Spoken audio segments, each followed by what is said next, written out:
Good day, everyone. I am June Marnel L. Davis, and I will continue the discussion on the latter part of aggression, which are the situational influences on aggression, media effects, and how can we reduce aggression and violence. First, we will go on the situational influences on aggression. When the World War II began in 1939, John Dollard, together with his colleagues Leonardo Dube, Neil Miller, Orval Maurer, and Robert Sears, published a book entitled Frustration and Aggression. This book opened two major propositions in the frustration aggression hypothesis. One, frustration will always elicit the motive to aggress, and two, all aggression is caused by frustration. On this chapter, frustration is coined as the inability to progress towards an expected goal. Furthermore, Dollard and his colleagues concluded that the motive to aggress is a psychological drive that resembles physiological drives like hunger. As stated, food deprivation elicits a hunger drive, therefore, frustration also elicits an aggressive drive. In addition, as hunger drive causes the search for food, aggressive drive causes the attempt to inflict injury. Now, what if we cannot address the source of our frustration? Dollard and his colleagues called this instance as displacement. Displacement occurs when we deflect our real target to a substitute. So for example, you had been scolded by your teacher and your frustration occurs. You cannot scold back uh, to your teacher because 'di ba, it is improper. So, you will find someone or something to put that frustration into. So, maaari no na awayin mo na lang yung kaibigan mo kasi frustrated ka doon sa nangyari, doon sa uh, doon dahil pinagalitan ka. O kaya naman magdadabog ka o magbabato ka ng mga gamit. Dollard and his colleagues claimed that displacement can be drawn back to the ancient idea of catharsis.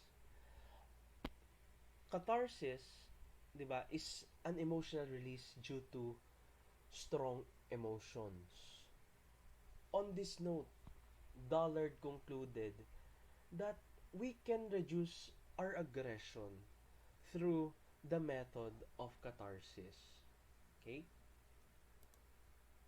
Next, we can obviously say that there is a connection between frustration and aggression. But other people do not take this hypothesis as how Dollard and his colleagues claimed it. They said that Dollard and his colleagues overstated the frustration aggression hypothesis. And ironically, one of Dollard's colleagues, Neil Miller, stated that frustration does not always produce aggressive inclination. This is in contrast with what the frustration aggression hypothesis first proposition says, 'di ba? The second major proposition of the frustration aggression hypothesis was also then cancelled. The concepts of catharsis and displacement were also scrutinized by critics. Nonetheless, a meta-analysis of 49 published articles found that significant found a significant evidence for displaced aggression in response to provocation. Pedersen et al. 2008 claimed that people who are provoked were likely to displace aggression toward others, which they may dislike, or others who are outgroup members. On the other hand, catharsis was still claimed as a myth. Even Dollard explained that catharsis in aggression involves a two-step sequence. One, or first, aggression reduces the level of physiological arousal. Then second, people will become less angry or less likely to aggress because arousal is reduced. But then, even if it sounds logical, it does not proceed as a true claim. Researchers also claim that catharsis is like a dangerous medicine, for it can inflame rather than to put the aggression out. Okay? In spite of the fact that frustration aggression hypothesis has many flaws, Leonard Berkowitz proposed a different facet of aggression. Berkowitz 1989 stated that the frustration is one of the unpleasant experiences that can lead to aggression. Isa lang daw ang frustration sa mga unpleasant experiences na nai-experience natin para mag-lead tayo into aggression. Other unpleasant experiences may be noise, crowding, physical pain, threatened self-esteem, feelings of jealousy, social rejection, bad odors, and even no if your favorite team loses in a game. Another intriguing causation of aggression is the temperature. Craig Anderson and others conducted an extensive research on heat and aggression, which supported the claim that people lose their cool in hot temperatures and behave more aggressively, diba, than usual. So sabi ni Alan Reifman and others, as the temperature rises, Major League Baseball pitchers are more likely to hit batters with a pitch. So dito sa book natin, ang example nila sa heat and aggression ay yung mga baseball players. So pwede nating i-relate ito sa PBA, sa sarili nating sports, yung basketball. 'Di ba sa basketball, syempre tayo habang nagba-basketball ka, mainit, pinagpapawisan na kahit na the aircon yung arena, pagpapawisan ka pa rin kasi physical game yon. So, it will come a time na you will feel exhausted. So, yung theory dito na kapag ikaw ay exhausted o kaya your body temperature, the temperature of the environment increases, ibig sabihin umiinit, mas tumataas daw yung posibilidad na mawala yung cool mo. Kumaga, mag-behave ka aggressively. Kaya nagkakaroon ng mga, 'di ba, yung famous na or infamous na mga fight scene sa PBA na imbes na basketball lang, para nagiging UFC na. Okay? So next, provocation and social rejections. So, studies conducted uh, by Betancourt, Talley et al. 2006, Dewall et al. 2010, and Williams and Wesselman 2011 suggest that provocation, insults, and social rejection may trigger aggression. So, social rejection and provocation is another factor that can lead to aggression. So, the effects of social rejection may be particularly strong when the person feels disrespected rather than simply disliked by the rejection. So, sabi ni De Bono and Moraven, di ba, mas mataas ang epekto o mas malakas yung epekto ng social rejection kapag hindi ka nirespeto, kasi parang iba yung atake, kapag hindi ka lang gusto ng tao sa hindi ka nirespeto ng tao. Okay? Richard Larrick and others replicated the finding we reported earlier of baseball pitchers being more likely to hit opposing batters when it was hot outside. But they found additionally that pitchers were especially likely to hit batters in the heat if their teammates had been hit first, no? So ito naman, it explains yung how provocation can lead to aggression. 'Di ba? Kasi sabi dito sa study ni Larrick tsaka nung mga kasamahan niya, yung mga baseball pitchers, they tend to attack the person, 'di ba, who provoked them. Then yan, it suggests that provocation strengthened the effect of heat on their likelihood to aggress. On a more extreme level, social rejection has been cited as the most significant risk factor for adolescent violence. No? Mas mataas daw na risk factor sa mga adolescent yung social rejection na nagli-lead to aggression. In 13 of the 15 school shootings between 1995 and 2001 that Mark Leary and others examined, the shooters had apparently been frustrated by social rejections. So sabi dito, 13 out of 15 school shootings, yung mga shooter o yung mga namarel, they feel rejected socially kaya nagawa nila yung shooting incident na iyon. Okay? Culture and negative effect. The types of negative effect experienced by people can vary according to culture as can their reactions to it. So, Michael Boyer et al. In 2013 found that aggression is more likely to experience by Americans rather than the Japanese. So, sabi rito sa study na ito, 'di ba? Mas aggressive daw ang mga Amerikano kaysa sa mga Hapon. No, siguro dahil isa sa mga factor dito ay ang kultura. Ang mga Hapon ay kilala, no, sa pagiging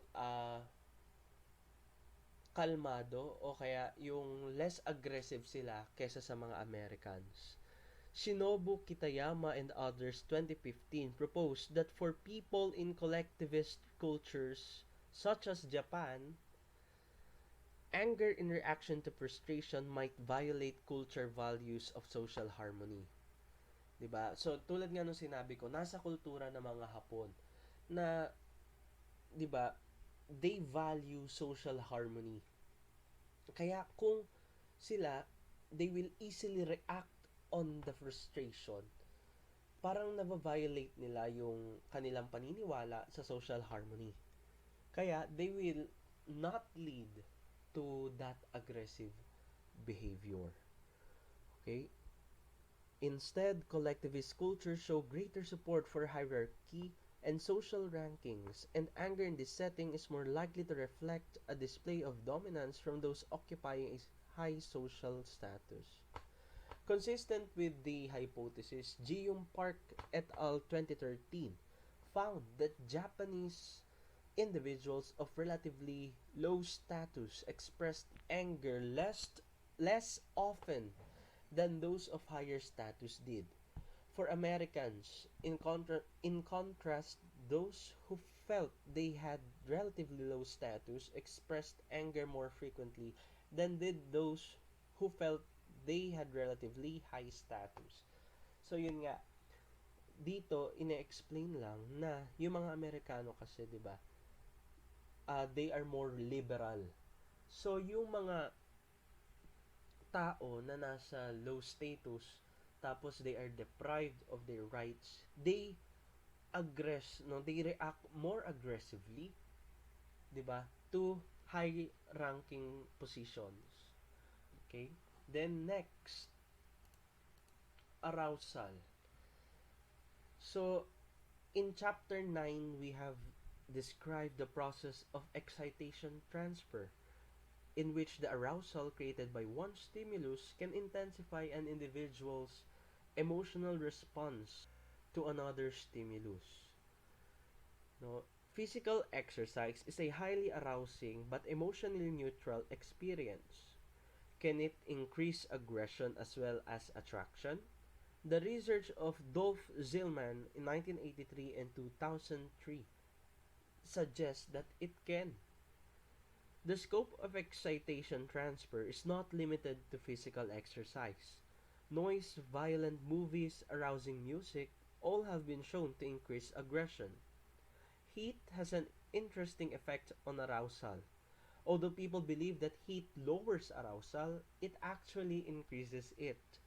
This misperception makes heat a prime candidate for excitation transfer, as people are likely to misattribute arousal caused by heat to something else such as anger, which can lead to aggression. Okay, so dito, 'di ba, may misconception tayo na kapag mainit, 'di ba, nakakagalit, no? Pero dito, it explains that yung heat can also trigger arousal. Okay? Next, thought, automatic and deliberate. So, step by step, we have been making our way toward a comprehensive theory of social and situational influences on aggression, particularly reactive aggression. We have examined several kinds of unpleasant experiences, such as heat, provocation, and social aggression, or social rejection. We've considered how arousal can contribute to aggression. The next step is to add cognition. People don't just feel, they also think. These thoughts may be as primitive as automatic unconscious associations, or they may be higher order conscious deliberations. So, 'di ba, napag-aralan natin na we have ABCs, no, yung affect, behavior, cognition. Ngayon, sa previous topic, yun sa negative affect, no, we already discussed the affection.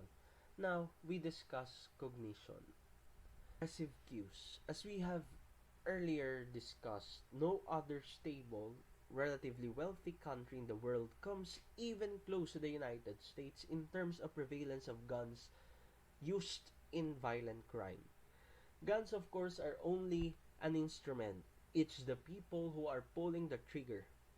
But social psychologist Leonard Berkowitz wondered whether guns were in fact entirely neutral. He hypothesized that the presence of a weapon can act as a situational cue that automatically triggers aggressive thoughts and feelings, thereby increasing the likelihood of aggression. So, sabi ni Berkowitz, yung presence ng guns, no? So for example, 'di ba? Nakakita ka ng barel. Sa pagkaakita mo ng barel, yung presence ng barel nakakapagpataas, no, ng aggression mo. So, yaan ine-explain ng weapons effect. So, weapons effect is a tendency to increase aggression through the presence of weapons. As Berkowitz put it, the finger pulls the trigger, but the trigger may also be pulling the finger. Okay? Individuals may differ in what associations they have with various weapons. Bruce Bartholow, okay, and others in 2005 found that hunters were less likely than non-hunters to associate hunting guns with aggression. Hunters had more positive association with hunting guns. For example, they linked guns with sports and the pleasurable experiences they had hunting with friends and family. Non-hunters not only had more negative, aggressive thoughts after exposure to hunting guns than did hunters, but they also behaved more aggressively while doing a subsequent task. However, exposure to assault guns had a different effect. Hunters had more negative, aggressive associations with assault guns than did non-hunters, and they behave more aggressively than non-hunters after exposure to them. In other words, hunters cognitively differentiated hunting guns from assault guns more than non-hunters did. And so these two types of weapons trigger very different effects from them. So, it explains, 'di ba, na yung mga hunter, no, they can differentiate a hunting gun into an assault gun better than the non-hunters. Kumbaga, uh, they can they know the difference between the hunting guns that they use than the assault guns that are being used, 'di ba? In school attacks or other uh, weapon-related incidents. Jennifer Kleinsmith and others of 2006 found that weapons had an effect on men's testosterone levels as well as on their aggression. Male college students in this experiment handled either a handgun or a children's game for 15 minutes.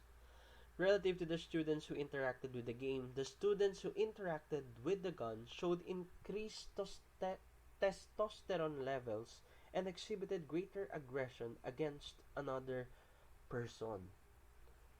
No? So, 'di ba? Siguro ang sabi rito pala, no, dito sa explanation ni Klein Smith, kapag hawak daw ng isang lalaki ay no, totoong barel, handgun, mas nagi increase yung testosterone level ng lalaki. Okay? The greater the increase in testosterone in response to the gun, okay, the higher the aggression becomes. Okay? Higher order cognition. Automatic associations can influence aggression, but more thoughtful, higher, okay, higher order cognition. Higher order cognition.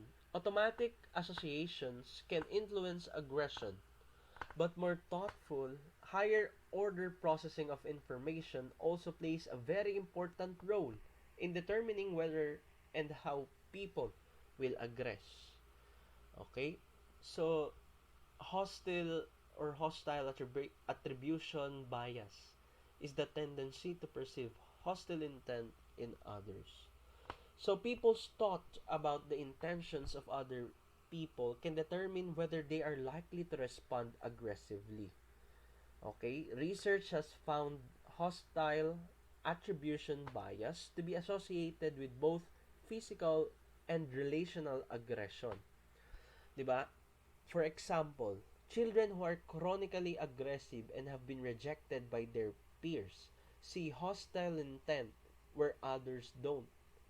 Such perceptions then increase their aggression and their peers respond by rejecting them further, locking these children into an ever-escalating vicious circle.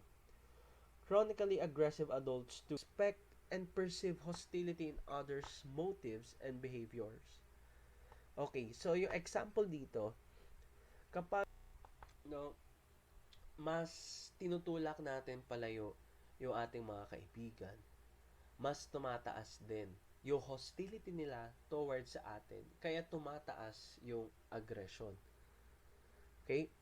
Michael Cronenberg and Ice Jusai 2014 had a group of male violent offenders in a correctional facility in Germany view photos of faces and judged what emotion the person depicted was experiencing. Some of the photos were ambiguous. They were a mix of fear and anger or of happiness and anger. Compared to a control group of participants with the same age and educational status, the violent prisoners were much more likely to interpret the ambiguous faces as angry. This result illustrates the violent man's bias of perceiving relatively more hostility in others which is likely to trigger more aggressive responses in turn. So yung mga people tulad ng mga prisoners, no, yung mga violent prisoners, they perceive other people as hostile, 'di ba? They attribute yung mga faces, no, kasi 'di ba sabi dito, mix of fear and anger, happiness and anger. They see anger more on those people rather than the latter part, kung happiness man yan or fear. Okay? So next, the struggle of self-control, rumination, alcohol, and other factors.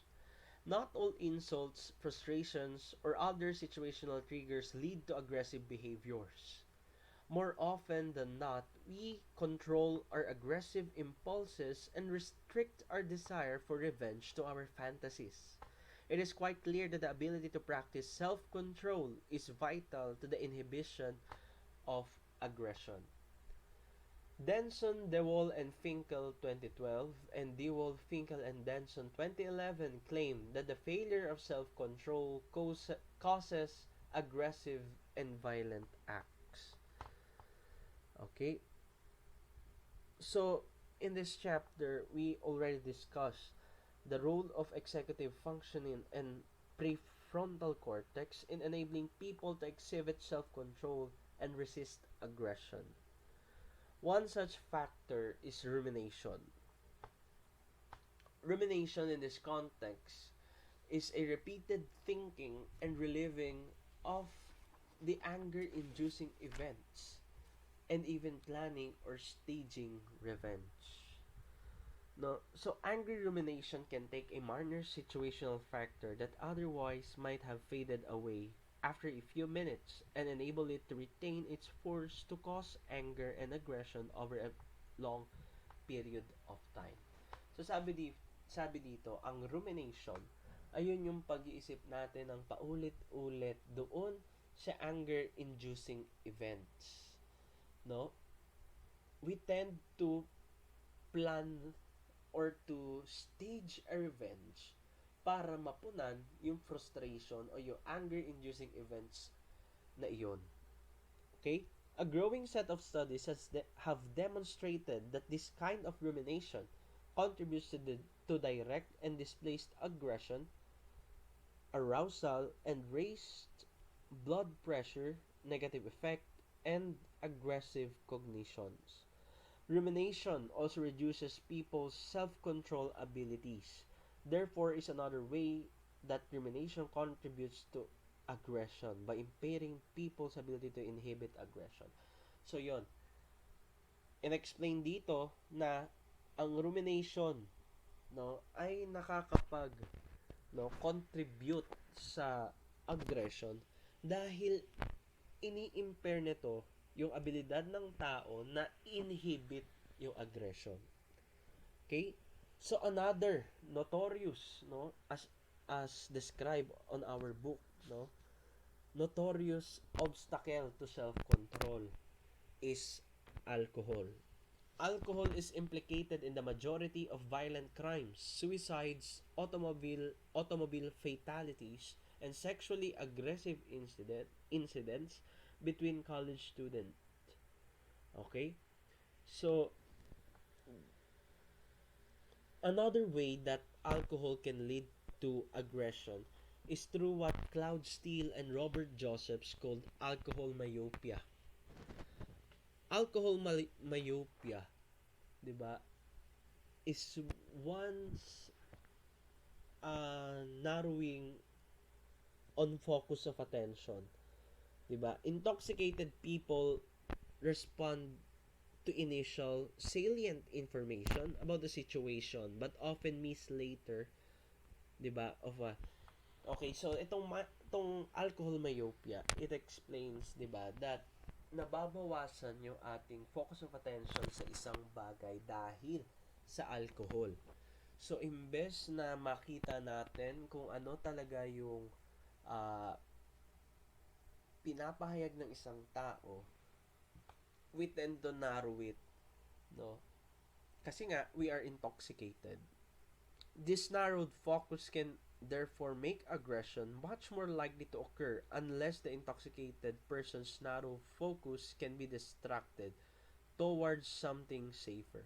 So siguro maganda example dito yung mga nag-aamok kapag 'di ba kapag umiinom. Nag-aamok sila kasi hindi naman, for example, 'di ba? Nag-amok sila kasi na-trigger sila nung sinabi nung kainuman nila. Eh yung kainuman niya hindi naman magkaiba sila ng ah, pagkakaintindi sa pagkakasabi. Kaya ang nangyayari, ayun na, 'di ba? Nagiging aggressive yung pagkaka-misinterpret mo lang doon sa sinabi nung kainuman mo. No? Kaya, ayan, nasabi dito, di ba? This narrowed focus can therefore make aggression much more likely to occur unless intoxicated person's narrow focus can be distracted. Kaya, kapag inaawat natin yung manginginom na nag-amo, di ba, ibaling natin yung focus niya sa ibang bagay. Okay? Alcohol, di ba, reduces people's executive function and self-control. Gayun din, yung mga non-alcoholic, no, na mga uh, factors such as sugar-rich drinks, no? Yung mga sugar-rich drinks can boost them, especially when people's cognitive resources are already depleted through fatigue or other factors, and this in turn can reduce aggression. Okay, 'di ba? So yan, yung hungry, 'di ba yung famous commercial ng sneakers, yung hungry, parang ano ka grab a Kit Kat, 'di ba? Yung hungry tapos angry ka pa. Kaya yung 'di ba yung commercial doon sa Kit Kat, yung lalaki ata 'yun. Noon na gutom siya tapos irritable siya sa paligid niya, no? Pinaghalong ano 'yon, hungry tsaka angry. Thus lead to heightened aggression because the low glucose associated with hunger leaves our brains with less of the energy required for self-control. Kaya, no, isa sa mga factors na nakakaapekto sa ating self-control ang sugar-rich drinks. Dahil kapag bumaba ang glucose natin sa katawan, no, bumababa rin yung energy na required para sa self-control. Okay? What about caffeine?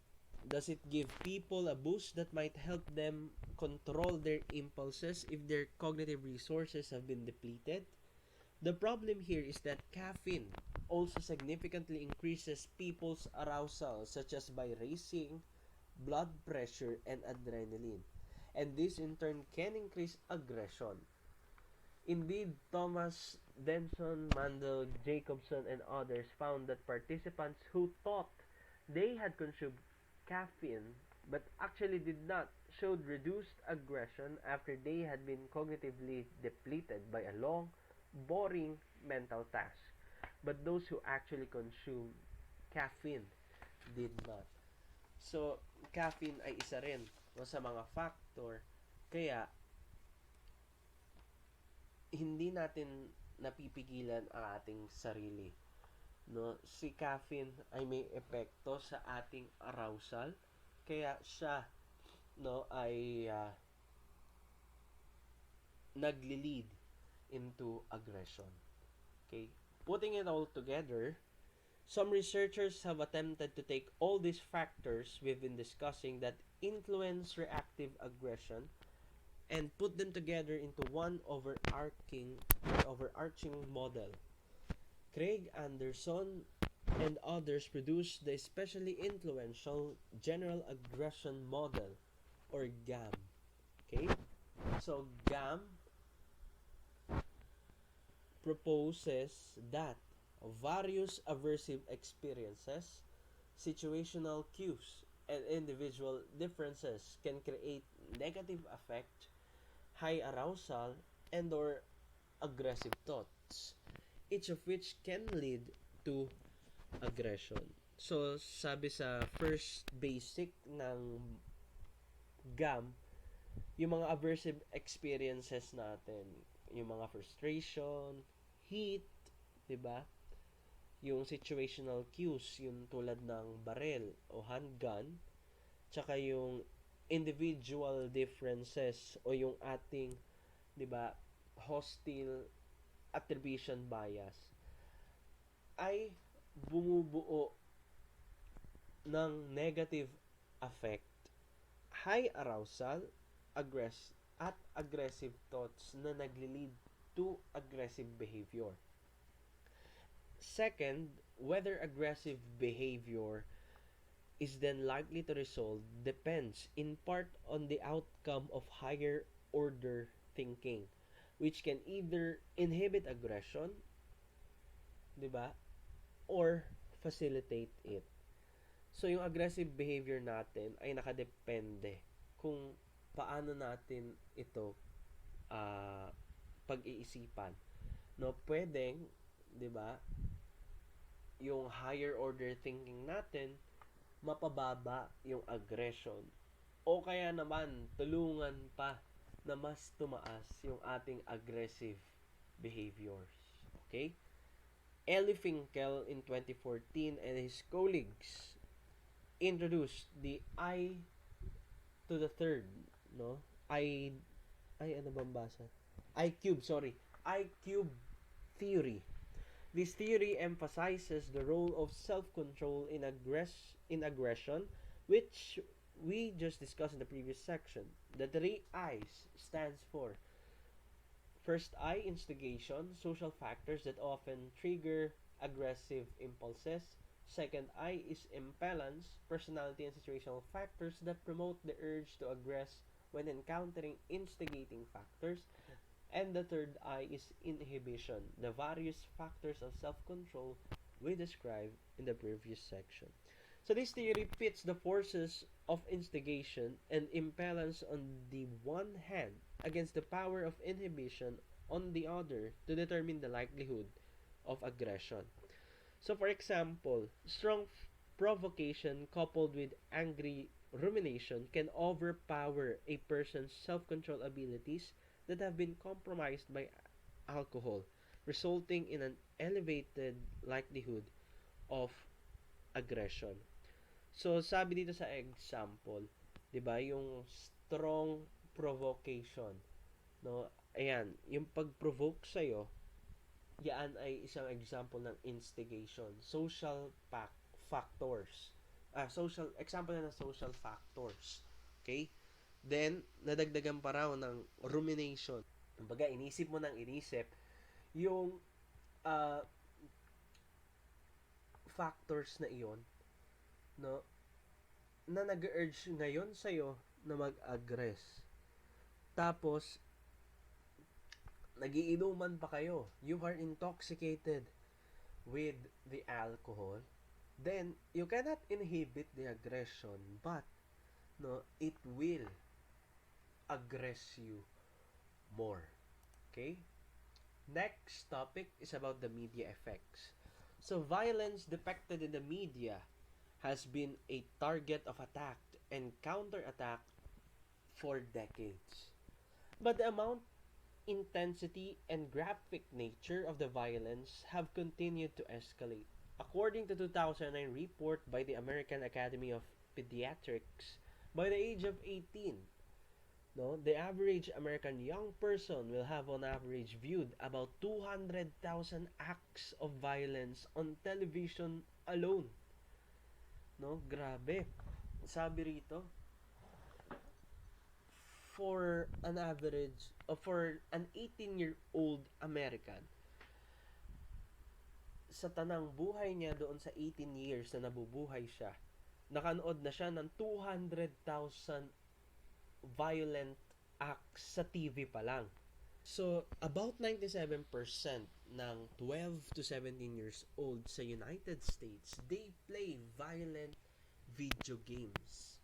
No, majority sa kanila violente yung nilalaro nila na video games. Now, the question no, is media or does media affect our aggression? Okay? So, violence in popular media. Does life imitate art? So, are people inspired to be violent from what they see in popular media? It often seems that way. So, dito, no, they have five reports, no, which is just a sample of many similar incidents, no, that have been reported. So first report, no, on May 31, 2014, two 12-year-old girls stabbed their friend 19 times allegedly because they were inspired by a fan fiction supernatural character named Slender Man, which was popular on some internet forums. Second report, the night James Holmes opened a fire in Colorado theater showing the Batman movie in July 2012. He reportedly referred to himself as the Joker, the villain who brought random violence to innocent masses in the previous Batman movie. Dylan Klebold and Eric Harris were big fans of violent video game Doom when they went on their 1999 shooting spree in Columbine High School, and reports indicate that they based their plans for their massacre on the game. Fourth report was Anders Bering Breivik, who killed 77 people in bombing and shooting attacks in Norway in 2011, said that he played violent video games such as Call of Duty Modern Warfare 2 and World of Warcraft for training purposes before the attacks. He claimed that he played these games for about 16 hours a day in 2006, doing little else but playing and sleeping for the entire year. Fifth and the last report was Tim Kretschmer. Tim Kretschmer, the shooter in March 2009 rampage at a high school in Winnenden, Germany, had numerous brutally violent video games and videos. This led one of Germany's largest retail chains to stop selling films or games with very violent material. No? So dito kung makikita natin, no, kung ating uh, i-analyze, no, yung mga shooters or stabbers natin, yung mga killers, no, if I can say so, yung mga killers natin, no, they tend, no, to have a predisposed predisposed thinking, no, based on what they are watching or playing. Kaya nga 'di ba ang tanong, does life imitate art? So, ginaya lang ba netong mga uh, 12-year-old girls si James Holmes, Dylan Klebold, and Eric Harris, Andres Bering Breivik, tsaka ni Tim Kretschmer, yung video games at yung mga napapanood nila, 'di ba, na pamamarel, violent videos doon sa ginawa nila. Let's look at one such incident in some more detail. So ito pa, meron pang isang report na mas detailed. Ito si Kim Virgil, a 25-year-old man, drove up to Dawson College in Montreal and pulled 3 guns from his car and started shooting students. In total, Gil shot 20 people. Gill had no apparent connection or dispute with Dawson College or its students. Rather, it seemed that he had a tremendous amount of hostility toward the world. He had written numerous postings on the internet about his loathing for humanity and about his fascination with guns, death, and violent video games. Sabi niya pa dun sa isa niyang blog, life is a video game. You've got to die sometime. So these are the same words where another young killer had used after killing police officers in Alabama in 2003. No?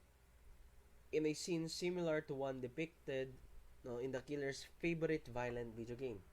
Danny Ledon heard about the shooting at Dawson College in Montreal. He threw up. Ledon, living in Colorado, had no connection with Kim Virgil or his victims, but Ledon had heard that the killer was a big fan of extremely violent video game that he had posted on the internet called Super Columbine Massacre. The game was based on massacre at a Columbine high school in which two seniors shot and killed 12 students and a teacher injured many others. Gale was fascinated by the shootings, both the real event and the video game version. Ledon said, "When I heard about the Dawson shooting, people asked me, 'Gosh, how do you feel to have blood on your hands?' Indeed, many many of the boys and young men involved in the waves of school shootings had consumed a steady diet of violent video games, including the shooter behind the mass killings at the elementary school in Newtown, Connecticut." Okay? So, dito, dito sa book natin, it explains, 'di ba, that some people tend, no, to imitate what they are watching or what they are playing, no, yung aggression na nararamdaman nila, no, nadadagdagan dahil sa panonood nila o sa paglaro nila ng mga violent video games and violent videos alone.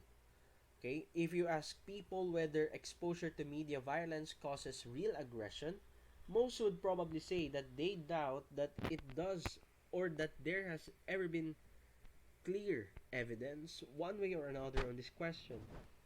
When this issue is discussed on the news or in media in general, the reports tend to conclude that the relevant scientific evidence is weak and mixed at best. Defenders of the entertainment industry consistently argue that there is no evidence that viewing media violence causes real-world aggression. Social psychologists and others who study this issue are often confronted by people who assert "I've played lots of violent video games and I never killed anyone." So sabi naman ng mga defenders ng entertainment industry, 'di ba, ng mga yan, ng mga gumagawa ng mga violent videos or ng mga developer ng mga violent games, no? Nilalaro rin nila o nakakapanood din sila ng mga violent na videos, yet they did not or they do not kill, no? So yan ang sinasabi nila, no, sa mga nagke-claim na violent media can increase aggression, which then imitated, no, by these uh, killers. Okay? The research findings. Okay. But what does the social psychology research really say on this matter? There has been tremendous amount of research on this issue in the past several decades, and it has produced enough evidence that six major professional societies in the United States: the American Psychological Association, or APA, the American Academy of Pediatrics, or AAP, the American Academy of Child and Adolescent Psychiatry, or ACAP, or AACAP, American Medical Association, or AMA, the American Academy of Family Physicians, or AAFP, and the American Psychiatric Association concluded that the research reveals unequivocal evidence that media violence increases the likelihood of aggressive and violent behavior in both immediate and long-term, okay, long-term contexts. Alright, so dito naman yung mga major professional societies sa United States, sila naman, they say na clear yung evidence na ang media can inflict, 'di ba, aggressive and violent behaviors both in immediate and long-term contexts. The American Academy of Pediatrics in 2009, no, which represents 60,000 child specialists, all right, ganun sila kadami, stated that exposure to violence in media, including television, movies, music, and video games, represents a significant risk to the health of children and adolescents. Extensive research indicates that media violence can contribute to aggressive behavior, desensitization to violence, nightmares, and fear of being harmed. The general public may not be aware of this, but the majority of the scientific community is more convinced than ever. No? So sabi ng AAP, no, exposure to violence in media represents significant risk to the health of children and adolescents. Kasi yung violent media, 'di ba? Nagko-contribute siya sa mga aggressive thoughts na nagli-lead to aggressive behavior, then sa desensitization ng violence, no? Meaning, no, desensitized ka na, manhid ka na doon, 'di ba? Then sa mga nightmares o yung mga panaginip o bangungot at yung sa takot, no, na masaktan, no? But what is the evidence behind these conclusions? No, the best way to investigate the issue of media violence is through a multiple method, 'di ba? Each of which has different sets of strengths and weaknesses. This is exactly what researchers in this area have done. Okay? So, para mas maintindihan natin o para mas malaman natin kung anong sagot, 'di ba? Dito sa media and violent media and aggression, sabi ng mga researchers, 'di ba? Tignan natin sa iba't ibang mga methods tulad ng longitudinal study, cross-sectional research, experimental research at meta-analysis. Sa longitudinal studies, researchers examine individuals' exposure to violent media early in life and then their real-world aggression years later. In one classic longitudinal study, for example, the extent to which 8-year-olds watch violent TV predicted their aggressiveness and criminality as adults, even when statistically controlling for other factors such as socioeconomic status and parenting practices. In addition to longitudinal studies, researchers have conducted, no, cross-sectional research. Okay, so first dito sa longitudinal study. No, kaya siya tinawag na longitudinal study kasi, 'di ba, they study, 'di ba, a phenomenon in a longer period of time, in a longitude, no? So yung 8-year-old na kasama doon sa longitudinal study, no, they predicted their aggressiveness and criminality as adults, no? Kahit na, 'di ba, controlled yung factors such as socio-economic status and parenting practices. Tapos karagdagan pa doon, they conducted cross-sectional research which looks at the relation between individuals' exposure to violent media and their aggressive behavior at a single point in time, 'di ba? And experimental research in which they randomly assigned individuals to watch or play violent or non-violent media and then measure their subsequent aggressive thoughts, feelings, and behavior.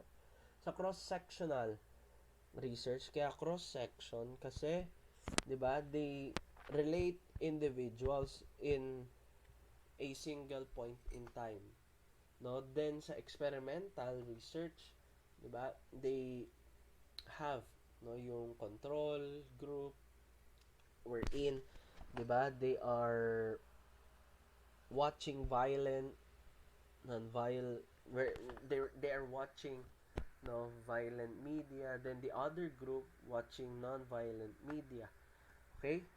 Then several meta-analyses that review and combine the results of dozens or hundreds of studies have found across all these types of research a significant link between violent media and actual aggressive thoughts and behavior.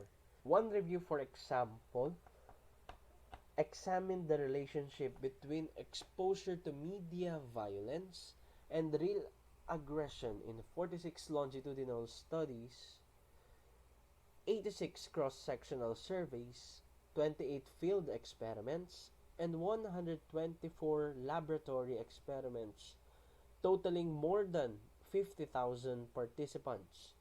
The positive relationship between exposure to media violence and real aggressive behavior was present across all four types of studies, no? Doon sa 50,000 participants na isinagawa sa 46 longitudinal studies, 86 cross-sectional studies or surveys, and 28 field experiments and 124 laboratory experiments. Lahat 'yon, they found relationship, no, across, 'di ba? Na nagsasabi na kapag exposed ka sa violent media, no, positive relationship, meaning, 'di ba, pag positive, either, 'di ba, pataas, tapos pataas din isa, or pababa isa. So dito, ibig sabihin, if you increase the aggression, if you increase the exposure to violent media, then yung aggression magi-increase din, no? And it is found across, 'di ba, all of these studies, surveys, and experiments. Okay? More recently, Tobias Gretmeyer and Dirk Mugg reviewed about 100 different studies specifically on playing violent or pro-social video games involving nearly 40,000 participants. As can be seen on our book, playing violent video games was associated with increased aggressive behavior, cognition, and affect, and decreased pro-social behavior and affect, whereas playing pro-social games had the opposite pattern. No? So, dito yung kay Tobias siya kay Dirk. No? Sinasabi naman dito, katulad din, no, nung studies, longitudinal, ano, cross-sectional, and meta-analysis, 'di ba? Yung mga paglalaro ng mga violent video games ay associated sa pagtaas ng aggressive behavior, aggressive cognition, at aggressive ng affect. Na gayon din, nagpapababa naman ng pro-social behavior and affect, no? Parang lumalayo yung loob ng participant doon, 'di ba, sa uh, society, kaya decreased social behavior. Okay, now, violence in popular media, indirect or relational aggression. So, physical violence is not only the kind of aggression portrayed in media. Sarah Coyne and John Archer in 2004 found examples of indirect or relational aggression in 92% of British television shows that were popular with adolescents, a rate much higher than physical aggression. Compared to physical aggressors, the indirect aggressors in these shows tended to be more rewarded for their aggression, and they were more likely to be female and attractive. The results of an experiment Coyne and her colleagues in 2004 conducted suggested that television exposure to indirect aggression had immediate effects on adolescents' own behavior, such as decreasing helping behavior, evaluating others more negatively, and advocating indirect aggression in response to ambiguous situations. So sabi rito sa study ni Sarah Coyne at John Archer, 'di ba, yung mga British television, they tend to reward those indirect or relational aggression. So parang pinopromote pa ng mga television shows na iyon yung relational aggression. Kaya kung titignan natin, 92% mas mataas siya kaysa sa physical violence, no? In a series subsequent in a series of subsequent studies of Coyne and others, randomly assigned female college students uh, assigned to watch film clips involving physical aggression, no, yung Kill Bill. So sa physical aggression, they assigned female college students, no, sa Kill Bill para makita yung physical aggression. Tapos kapag na-assign naman sila sa Mean Girls, yung relational aggression at what lies beneath sa no aggression. Okay? Although the different clips produce equal degrees of excitement and arousal, the clips showing either physical or relational aggression led the students to become more aggressive, blasting a Confederate with painful noise, and primed more relational aggression cognitions than did the non-aggressive clip. So, ganun pa rin yung result, no? Mas yung mga na-assign doon sa movie na Kill Bill at Mean Girls, they tawag doon, they nagpakita sila ng aggressive behavior and cognition, no, na iba doon sa movies na inassign sa What Lies Beneath. Okay? Then now Elizabeth Bem Morawitz and others note as well that relational aggression, or what these researchers call social aggression, is very common in popular reality TV shows. They found that female college students who perceived the lifestyle on these shows, 'di ba? Ang example ng mga show nila ay yung Keeping Up with the Kardashians and The Bachelor. To be desirable were especially favorable in their attitudes toward relational aggression. So yun nga, tulad lang din ng sinabi ni Sarah Coyne at John Archer, yung mga TV shows tulad ng, ayan, Keeping Up with the Kardashians and The Bachelor, they intend to promote, or they tend to promote, not intend, but they tend to promote, di ba, relational aggression, no, because of the siguro because of the show, no. Then okay, now it is important to note that media violence is neither a necessary nor a sufficient cause of real world aggression and violence. Now, in other words, not everyone exposed to media, which, di ba, also includes violent medias, become more aggressive. And not all acts of aggression are fueled by media violence. Okay? It is important to note as well that although the majority of published work supports the link between media violence and real-world aggressions, some researchers are more skeptical.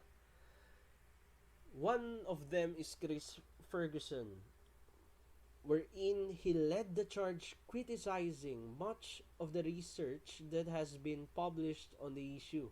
And he has published a series of studies finding no effects of watching violent media or playing violent video games or children's,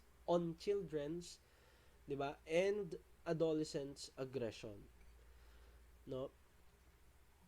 Maraming researchers, social psychologists, and even societies in the United States, Great Britain, 'di ba? They hypothesize, no, or they claim, 'di ba, that violent media really cause real world aggression.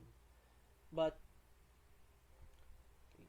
So si Chris Ferguson ang isa sa mga critics ng mga claim ng mga societies, 'di ba, ng mga researchers and social psychologists na nagsasabi na ang media violence, 'di ba, nakakapagpataas ng aggressive behavior. No, sabi niya hindi, no, hindi lahat ng nasa media ay naa-adapt o nagagaya o nagli-lead into aggressive behavior. Okay? Several of the most prominent researchers on aggression have countered these criticisms and challenged these null findings, and these counter arguments have in turn been rebutted by Ferguson and others, and so on. More work will surely be conducted in coming years to clarify some of these issues. Okay? Now, how does media violence cause these effects? No? One of the noted effects of this media violence is the desensitization. Desensitization to violence refers to a reduction in emotion-related physiological reactivity to real violence. Desensitization is one form of habituation. A novel stimulus gets our attention, and if it's sufficiently interesting or exciting, it elicits physiological arousal. But when we get used to something, our reactions diminish. No? So, ang explanation dito, di ba, we tend to desensitize yung mga violent acts kasi nasasanay na, no? Kumbaga, 'di ba nga ito sabi dito, kung yung novel stimulus, no, ay bago sa atin, no, nakaka-excite, 'di ba? Parang 'di ba sa magjowa kapag first month, second month, third month, hanggang 6 month nila, no, excited ba 'yan? 'Di ba? Pero kapag nagtagal, ayan na, no, nagiging desensitized na, no? Ibig sabihin nasasanay na doon sa mga uh, bagay na nakakapag-excite sa atin, no? At yung yun nga, ang familiarity with the violence, no, nakakabawas sa physiological arousal that corresponds brain activity to new incidents of violence. Desensitized to violence, we may become more accepting of it, no? So kapag tayo, no, desensitized na sa violence, tinatanggap na natin. So another example niyan, no, yung doon sa mga uh, TV shows, no, desensitized tayo doon sa mga ginagawa, for example, ng mga Kardashians, no. For example lang ha, no, nung mga Kardashians sa mga relational aggressions na ginagawa o inaarte nila doon sa show nila, no, na tinatanggap na lang natin, nagiging normal na lang. Okay?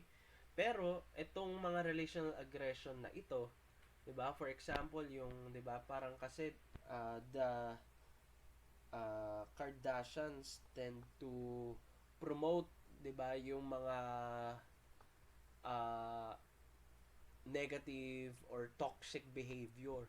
So therefore, 'di ba? Ayan. Okay. So now, 'di ba? Douglas Gentile and others demonstrated this point in an experiment that examined participants' brain activity using fMRI technology while they played violent and non-violent versions of a video game. All the participants were young adult men who frequently played video games, but some of these gamers mostly played violent games and the others mostly played non-violent games. So ayan, dalawang klase ng participants ng young adult men ang kinuha nila.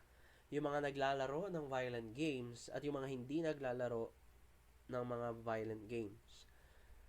So yung fMRI results revealed that the participants who had played a lot of violent video games showed suppression in neural responses in regions of the activity in the regions. All right. The fMRI results revealed that the participants who had played a lot of violent video games showed suppression in neural responses in regions of the brain that typically are associated with emotions such as fear and disgust. No, so sa fMRI nakita nila na bumaba yung neural response. Ibig sabihin, desensitized na, 'di ba? Sinusuportahan nitong fMRI results yung sa desensitization ng tao sa violence. Okay? Media violence can also produce long-term effects by influencing people's values and attitudes toward aggression, making it seem more legitimate and even necessary for social interaction and the resolution of social conflicts. No? Ayan na. So, the effects of exposure to violence in the media also operate through what George Gerbner and his colleagues in 1986 called cultivation. Cultivation refers to the capacity of the mass media to construct a social reality that people perceive as true even if it isn't. No? So yun nga, yung media, they can create their own reality or their own truth, no? Through that show, no? Na tulad nga nung sinabi ko kanina sa Kardashians, no? So for example, ulit, no, they promote yung inggit, no? Yung mga inggit na hindi naman dapat, no? So, for example, yung mga 'di ba, yung mga bags, yung mga well sa body, 'di ba? Nagiging ano tuloy, 'di ba? Para nagiging normal. Kasi nga napapakita doon sa media.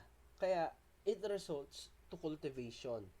The media tend to depict the world as much more violent than it actually is. This can make people become more fearful, more distrustful, and more likely to arm themselves and more likely to behave aggressively in what they perceive as a threatening situation. 'Di ba? Another example nito ay yung media. For example, yung mga films, no, or series, no, they tend to be more violent, 'di ba? For example, yung mga baril na hindi nauubos, 'di ba, doon sa ang probinsyano.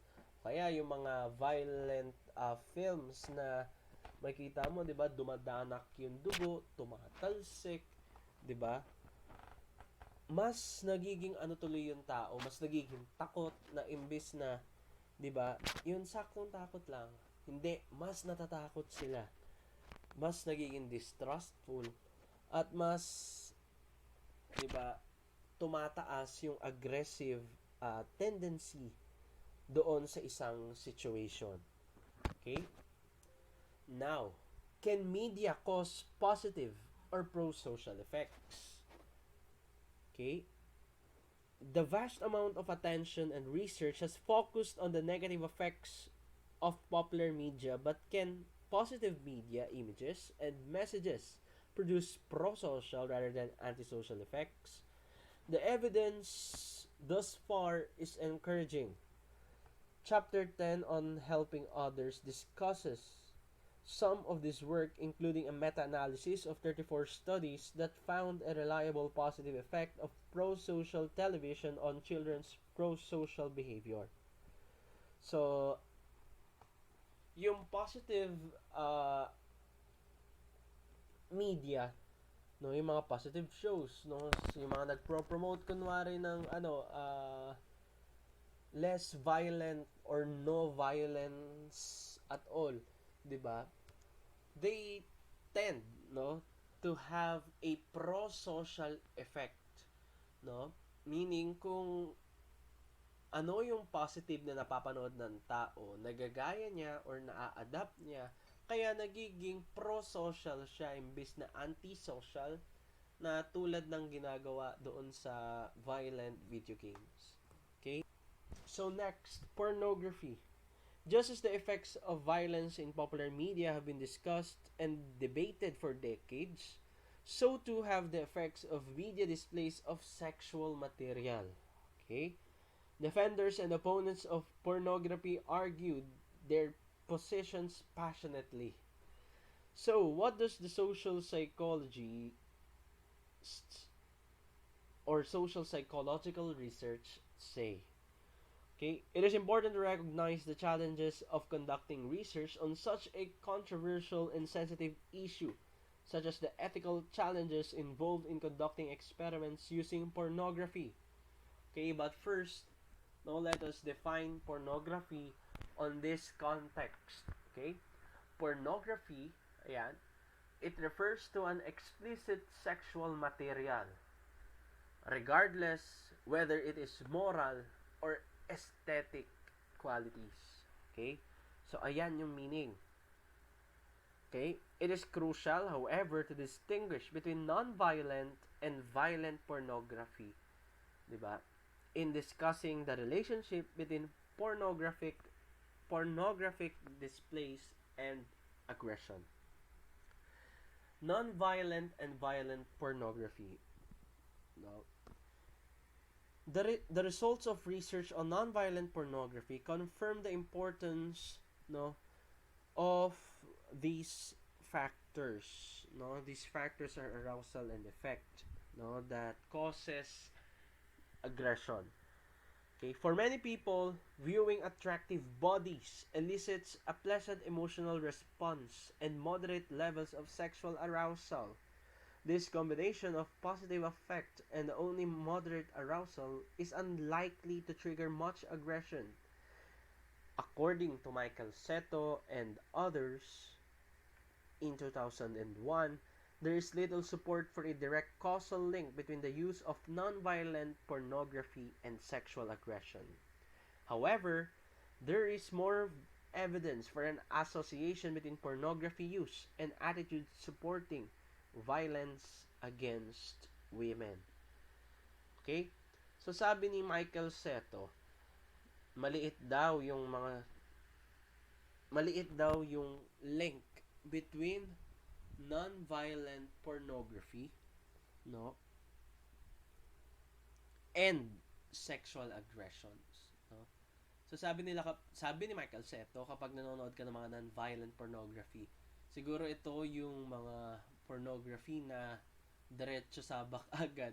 Walang mga uh, storya siguro o wala yung mga uh, violent toys, violent practices, no.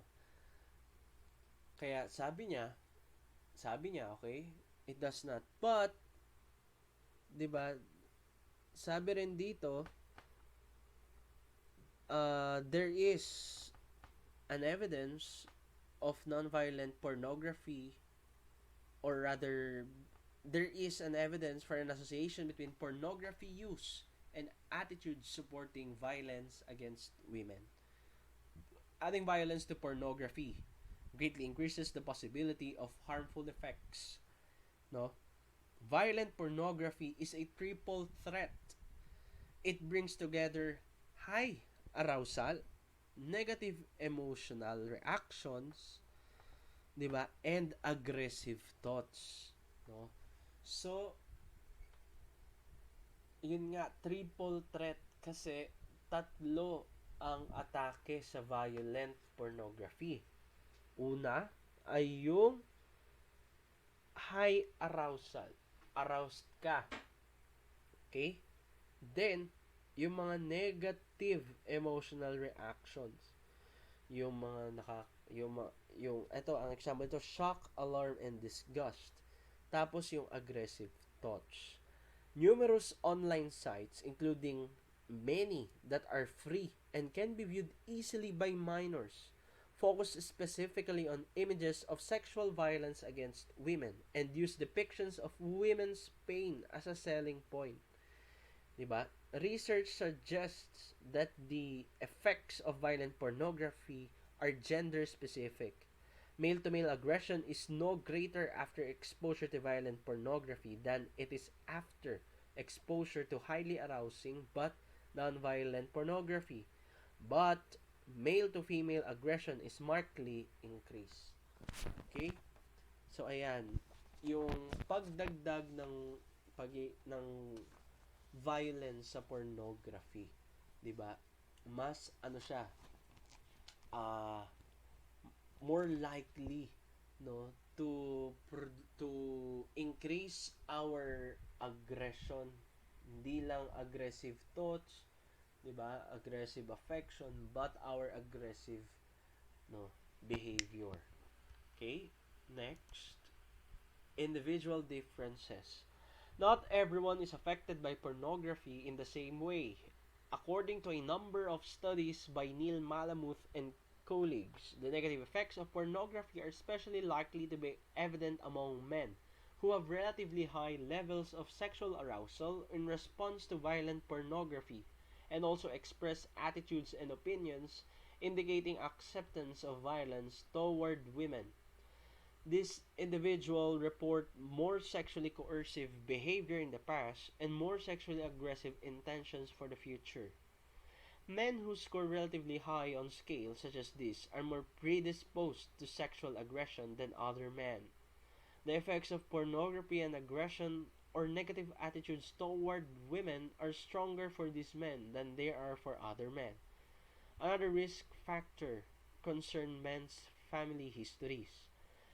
Leslie Gordon, 'di ba, and others claim that men who regularly use pornography and whose parents frequently used harsh corporal punishment were most likely to report engaging in sexually coercive behaviors.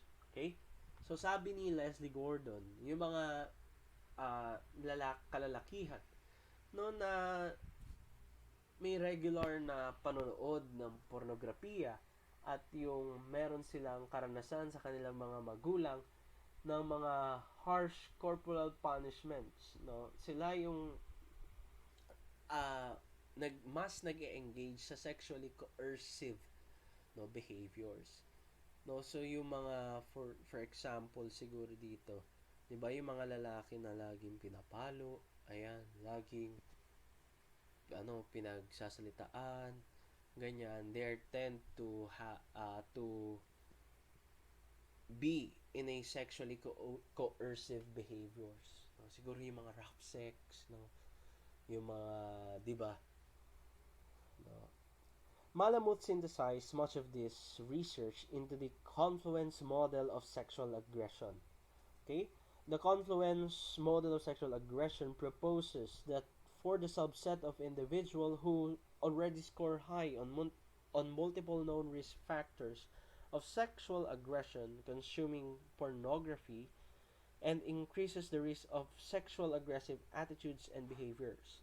According to this model, the presence of multiple risk factors at once, no, such as hostile, disrespectful attitudes toward women, acceptance of rape myths, sexual gratification from controlling women, a family history of abuse, and an impersonal attitude toward sexual relations is particularly dangerous for for these individuals, especially pornography becomes a greater risk factor for aggression. So sabi dito sa confluence model of sexual aggression, yung pornography mas nagiging risk factor siya sa aggressive behavior ng isang tao, lalo, 'di ba? Mayroong hostility, mayroong distrustful attitude toward women, acceptance of rape myths, sexual gratification, at yung mga nasabi kanina, no? Ayan. Okay, next, objectification and dehumanization. One characteristic of much pornography, 'di ba? And especially violent pornography is the objectification of people, particularly of women. No, beyond pornography, the media in general, such as through movies, video games, TV commercials, diba, and music videos and lyrics, all too often portray various groups of people in relatively objectified or dehumanizing ways relying on narrow stereotypical depictions. And the media aren't only the cause of these problems. Stereotypes, jokes, and a host of ways in which some people are devalued may be transmitted widely in a culture through many channels. Okay? So yung objectification and dehumanization, 'di ba? Objectification ay yung uh, pagtingin natin sa babae or even, 'di ba, sa animals as mere material or as mere, 'di ba, as for use, no? Parang ginagamit mo lang siya. Yan ang objectification. At yung dehumanization ay yung hindi pag yung inhumane na behavior natin towards our uh, brothers and sisters.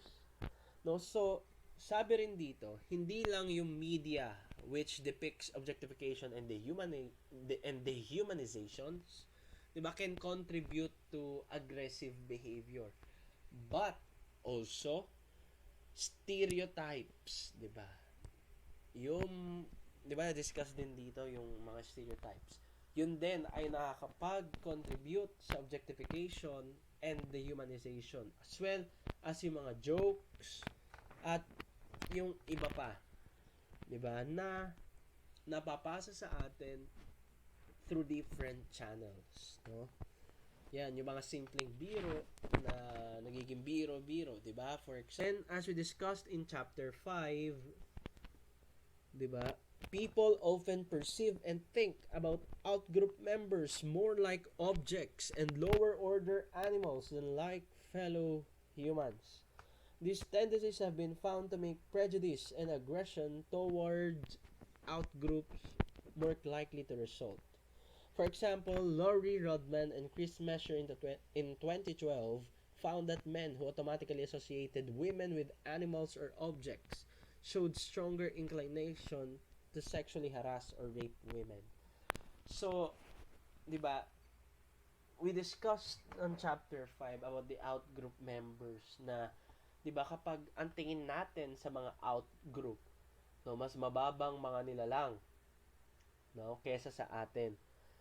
So yung study ni Rudman tsaka ni Mesher, no, they claimed and they found that men, no, uh, which associates women as object, no, and even as, 'di ba, animals, mas inclined sila o mas kaya nila na mang sexually harass and mang rape ng women. Okay? George Orwell in 1942 discovered during the Spanish Civil War the cure for dehumanization is to restore the human connection. So sabi ni Orwell noong 1942, ang sagot sa dehumanization ay ang connection between humans. Citing an enemy soldier holding up his pants with both hands while running beside a nearby trench, no, Orwell was unable to take the easy shot. I had come here to shoot at fascists, but a man who is holding up his trousers isn't a fascist. He is visibly a fellow creature similar to yourself and you don't feel like shooting at him. No? So, dito, no, yung isang soldier daw, nakita niya, kumbaga, they connected eh. Yung isa na, no, he connected to that person na, ayan, holding his trousers, his hands, diba? Na, ay, hindi to pasista. No, kaya hindi ko to babarilin. No, kaya, ang sabi ni Orwell nga, ni Orwell with R, okay, na ang dehumanization, ang tanging sagot sa dehumanization ay human connection. Now, how can we reduce aggression and violence? So in this final major section of this chapter, one key question remains, di ba? Ayan, how can we reduce all this aggression? An intriguing and comprehensive book by psychologist Steven Pinker in 2011 called The Better Angels of Our Nature, Why violence, no, has declined is among the recent analysis that makes the case that we are living in a time that is less violent and more peaceful than at any period in human history. So, sabi rito sa book ni Steven Pinker, no, etong panahon natin ang isa sa pinaka ito lang actually, no, as described on our book, ito ang pinaka peaceful sa lahat ng panahon, sa lahat ng human history. Okay? He calls this reduction in violence perhaps the most important thing that has happened in human history, and no aspect in life is untouched by the retreat from violence. Alright? So this claim flies in the face of how people tend to perceive their contemporary world as extraordinarily violent. Reasons for this tendency include people's tendency to focus on recent events, no? The bias to publicize the most shocking and disturbing news stories, and so on. Okay? But in his book, Pinker presents chart after chart illustrating a dramatic no reduction of violence over the centuries. For example, no, on our book figure 11.16, no, a chart illustrates, 'di ba, the declination of the rates of homicide in Western Europe in 1300s to 2000, and in England and New England, no? So now, how have we moved away from our inner demons and toward the better angels of our nature?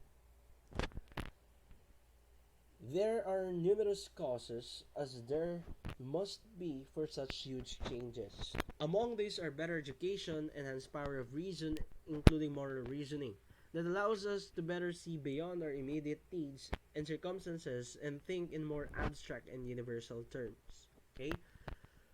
So, ang isa sa mga dahilan kung bakit nabawasan ang aggression, hindi lamang, 'di ba, sa mga lugar na nabanggit, sa Western Europe, New England, but sa buong mundo, 'di ba? It is because of our better education and enhanced power of reason. These historical trends are encouraging, and as more recent huge drops in the rates of homicide and violent crimes in the United States, no, since the early 1990s, no, it is encouraging to see that, 'di ba, yung mga historical trends, yung pagbaba kahit sa US, no? Kasi 'di ba, notorious ang US lalo na sa mga school shootings. Na kung saan, kung maaalala ninyo, meron pa rin kahit sa modern era, but bumaba, dihamak sa bilang noon. Okay? But the better angels of our nature still have strong competition from our inner demons, as the numerous studies and stories reported throughout this chapter make clear. So what can we do to reduce aggression and violence in our lives today? We turn to examine this question for the remainder of this chapter. Okay? So how can we reduce all the aggression in thoughts, feelings, and self-control? So as I stated a while ago, 'di ba? Enhance education, intelligence, and reasoning that Pinker proposed help cause the decline in violence over the past several centuries. Continued improvements in these areas clearly can pave the way for a more pro-social, no, and less antisocial behavior. Along with education and reason comes empathy. As discussed, no, on the 10th chapter, empathy plays a vital role in promoting helpful cooperative behavior. The lack of empathy similarly contributes greatly to numerous forms of aggression and violence, including bullying, sexual assault, and abuse of animals. Improving education and moral reasoning is likely to improve empathy. In addition, Numerous programs and interventions designed to teach individuals to be more empathic, such as by training them to see things from others' perspective through various exercises, assignments, and role play. Okay? So dito sabi, bukod sa enhanced education, intelligence, and reasoning, isa sa mga nakapag-reduce sa aggression ay ang empathy. Ang empathy is when we put ourselves into others' situation. Through that, no, we can relate ourselves. So therefore, inhibiting or even eliminating aggression towards the other. A meta-analysis of 19 studies found reliable support for the effectiveness of empathy training programs, no, by Van Berkot and Maloof 2015. No, so sila si uh, Berkot at Maloof, no, they found reliable support na effective raw yung empathy training program sa pagpapababa ng aggression. Improved moral reasoning is one part, no, of the formula behind what is known as the aggression replacement training. Okay? This training also includes other two components, which are the social competence training and aggression control. These themes are taught with guided instructions and role playing, typically over the course of twice weekly sessions for 10 weeks. So, etong uh, training program na aggression replacement at yung social competence training and aggression control ay ginagawa 2 times a week, no, sa 10 consecutive weeks. So 2 times 10, so 20 sessions, no. For example, adolescents in the program go through exercises designed to help them detect when they are on the verge of becoming angry, and they are taught how to think and behave in response to those feelings in ways that steer them away from aggression. They're also taught social skills such as making eye contact and developing interpersonal trusts. Several studies of the effectiveness of aggression replacement training have reported very promising results, no? So siguro isa rin, no, sa mga uh, training na ginagawa ay yung anger management. Parang yan yung example, 'di ba? Over that uh, program, no, we are taught, 'di ba, on managing our anger, our aggression, no, towards other people. Yeah, towards other people. Then now let's go to self-control. Improving self-control is the goal of one of the four types of interventions that Thomas Denson in 2015 argues are the most Im- the most promising for reducing reactive aggression. The other three successful interventions, no, emphasize cognitive reappraisal, cognitive control, and mindfulness. Okay? So, bukod sa cognitive reappraisal, cognitive control, at mindfulness, isa sa mga effective sa mga intervention ay ang self-control. Okay? Cognitive reappraisal programs train individuals to interpret provocations in more neutral, less emotional terms by thinking about the events from an objective, non-personal perspective. Sa cognitive reappraisal, tinuturuan daw tayo kung paano natin, 'di ba? Kung paano tayo magre-react sa isang stimulus kung saan ito daw dapat ay objective at non-personal. No? Sa cognitive control, it is related to self-control, but interventions targeting cognitive control more specifically focus on training the regulation of emotion in response to emotionally relevant stimuli. So, tulad ng self-control, ang cognitive control naman, no, ay nagko-control hindi lang sa self, but cognitive control focuses, no, on emotions, on the regulation of our emotion in response into an emotionally relevant stimuli. And mindfulness training involves getting people to be in a non-judgmental, non-reactive state in which they more easily just accept their physical and mental experiences.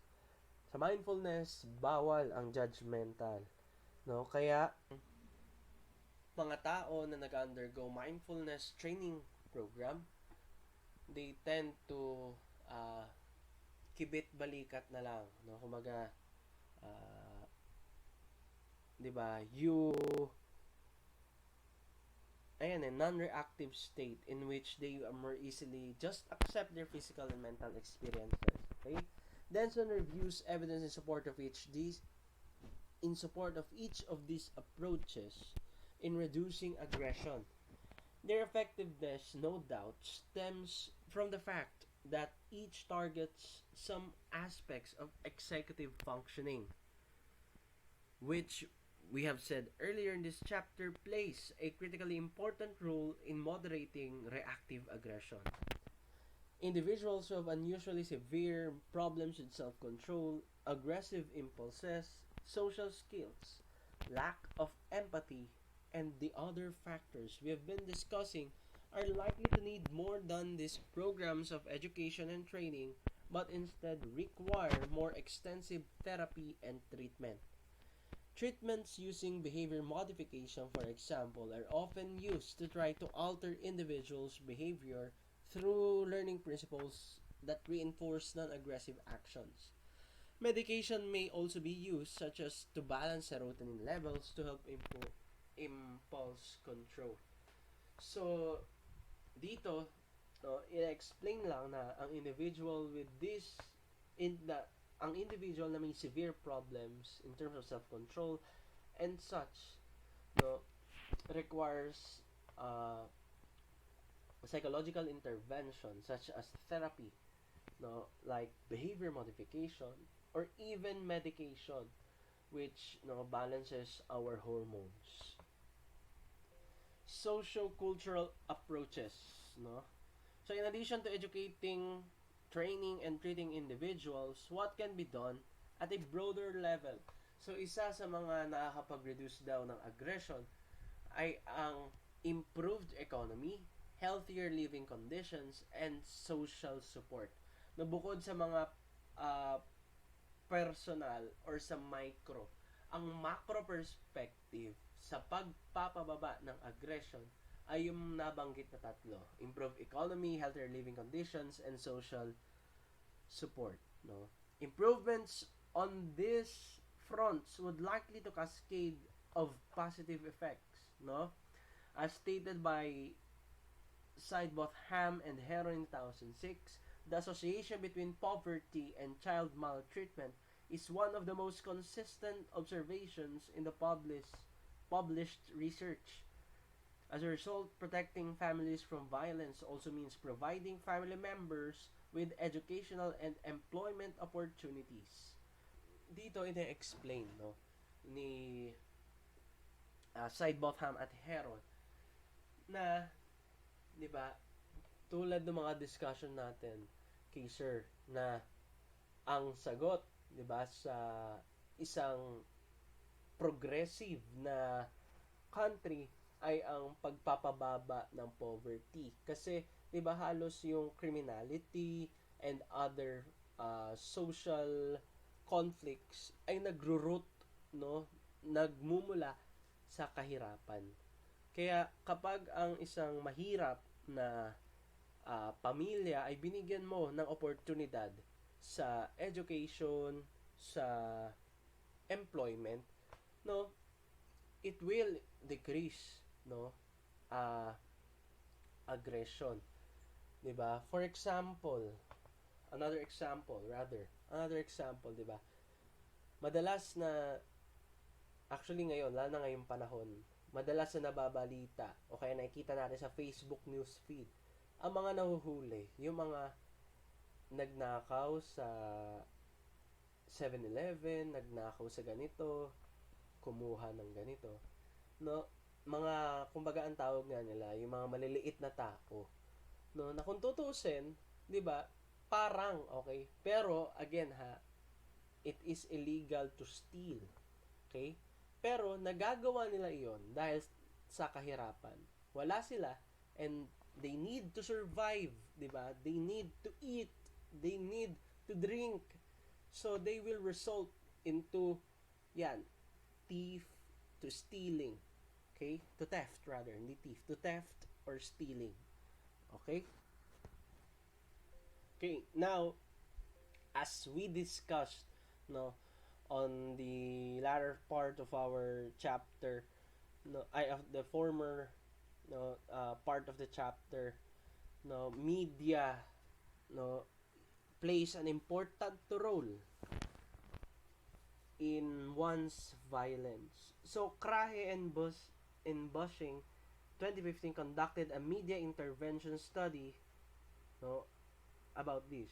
Students from several schools in Berlin, Germany, were made to monitor their use of electronic media and to reduce their usage, such as with a media-free weekend, and were encouraged to substitute the time for another or for other activities. In 5 weekly sessions during school, the researchers educated the students about the kinds of issues discussed in this chapter, including how violence is often rewarded in the media or how exposure to violence can lead to desensitization. The students' parents were also given guidelines for sensible media usage and about the harmful effects of exposure to media violence. The results of the program were impressive. The intervention significantly reduced students' use of violent media, according to measures taken 2 years after the intervention. In addition, for students whose rate of aggression before the study were relatively high, the intervention significantly reduced their rates of both physical and relational aggression. So sa ginawang media intervention study ni Krahe at Bushing, no, it significantly decreased the tendency of the students to engage in an aggressive behavior or an aggressive situation, no. Ginawa niya yung media free weekend na kung saan, 'di ba? Pwede silang gumamit weekdays no ng mga uh, gadgets or medias. But on the weekend, no, they should uh, refrain from using media and 'di ba, they are educated by the researchers about 'di ba the effects of the violence as we discussed on this chapter. Okay? Daniel Lynch and others in 1992 also advocated using educational efforts to increase viewers' critical skills in evaluating media depictions that link violence and sex. A model for such efforts can be found in the debriefing provided to the research participants exposed to violent pornography in experiments. This debriefing emphasizes that rape myths are inaccurate and that violent pornography is unrealistic. Some research has shown long-term reduction in acceptance of rape myths and increases in sympathy for victims and survivors of rape for individuals presented with this information. So, kay Lynch naman and his colleagues, no, they use no education as a tool, 'di ba, to promote and to debunk the rape myths, no, multiple level approaches, programs to prevent violence and bullying. A variety of factors contribute to aggression and violence, and as we have seen, the impact of any one factor often involves other factors simultaneously. The link between hot temperatures and aggression, for instance, involves factors such as arousal, aggressive thoughts, and negative affect. How harmful corporal punishment is can depend on other family dynamics.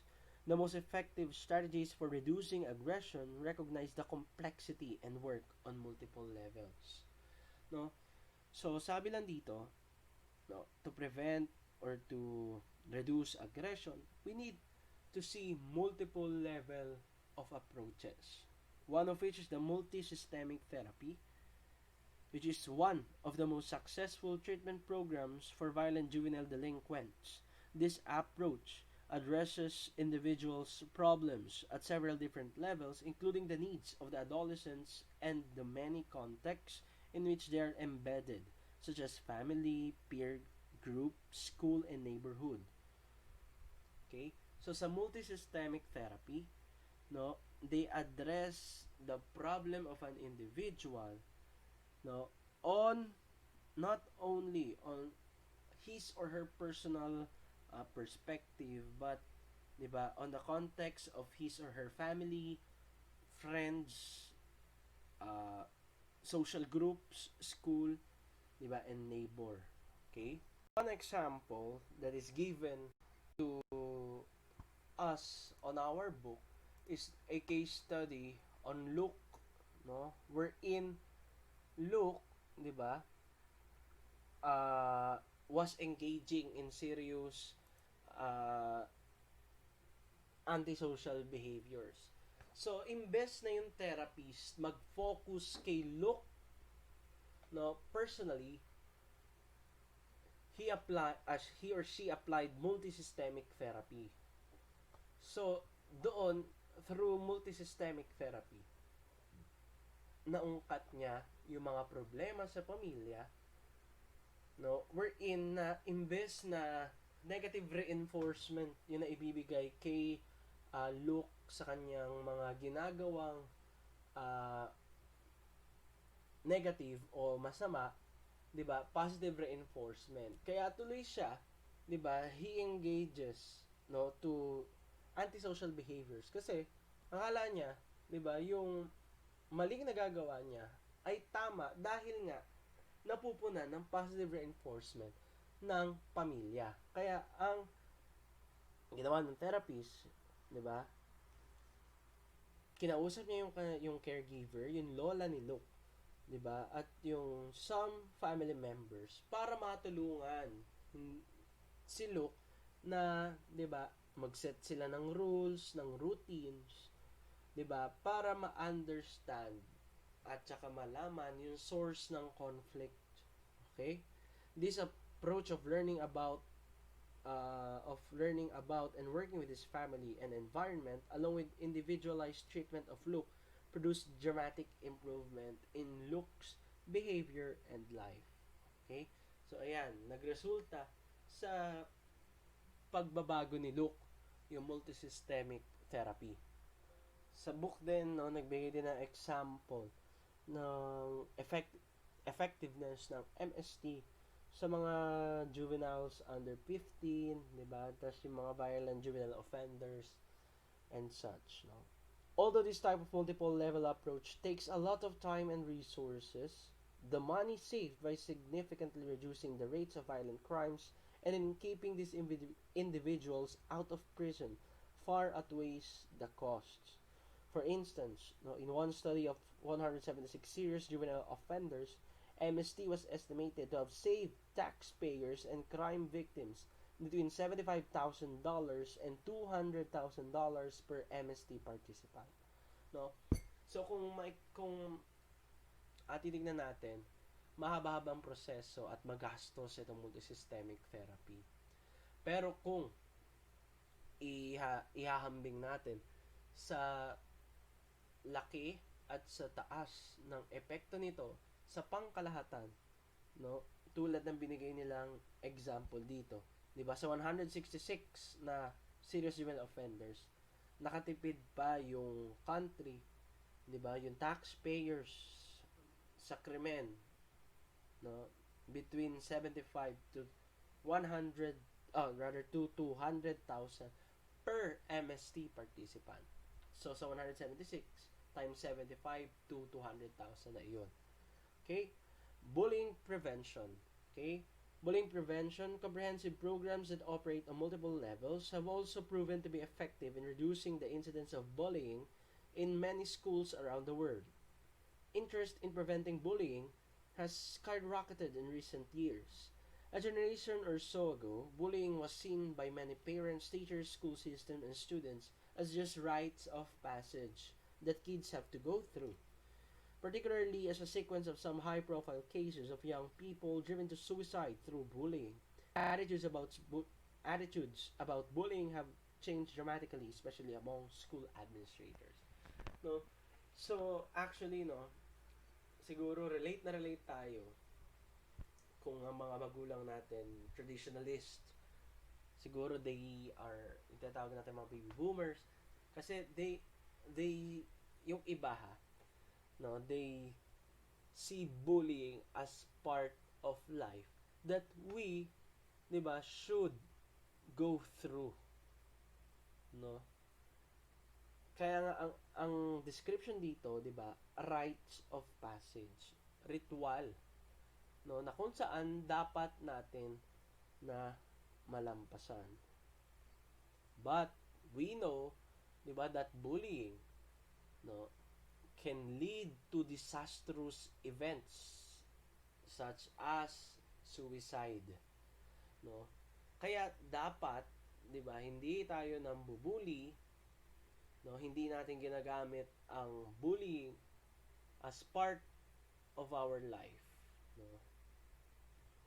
Then, anti-bullying programs are being implemented in countless schools around the world. The result of a meta-analysis of studies that have examined the effectiveness of 30 school-based bullying programs indicated that these programs reduced bullying by an average of more than 20%. No?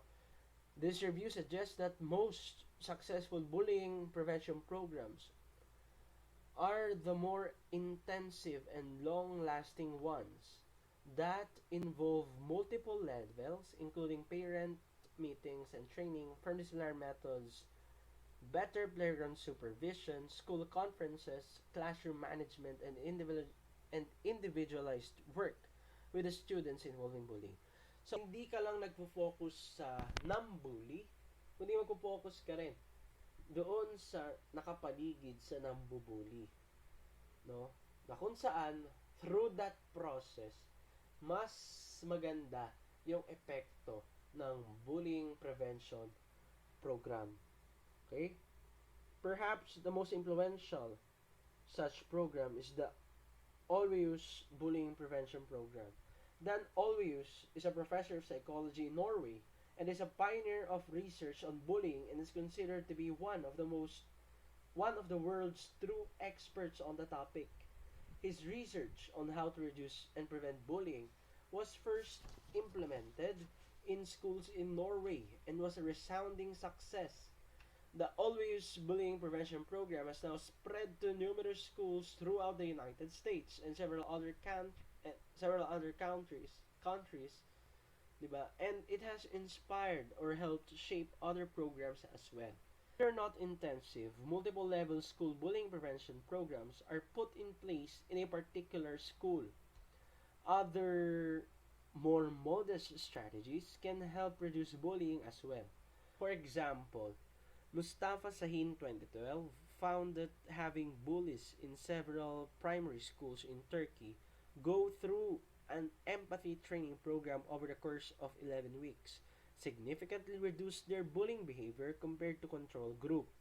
Another approach that many schools are taking is to specifically target bystanders, students who witness the acts of bullying but may not do anything to intervene. These programs highlight the important role that peers can play in either allowing or discouraging bullying. Another approach that schools are uh, taking is, 'di ba, yung hindi lang yung nambubuli at yung binubuli, but yung mga taong nakakakita doon sa pambubuli, no? Kasi they also play important role in encouraging the uh, the bully, 'di ba? In bullying, 'di ba, other student, or they are, 'di ba, the key to stop that bullying. Okay? An interesting line of research by Elizabeth Levy-Paluk and Hannah Shepard targeted particular peers.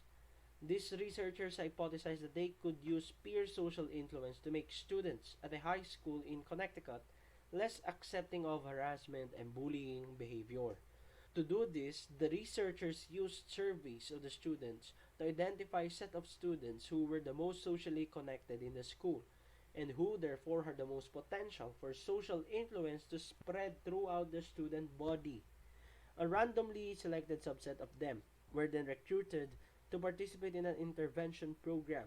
During the two training sessions, a professional facilitator led the students in discussion of harassment and bullying in school and what roles various students can play in these behaviors.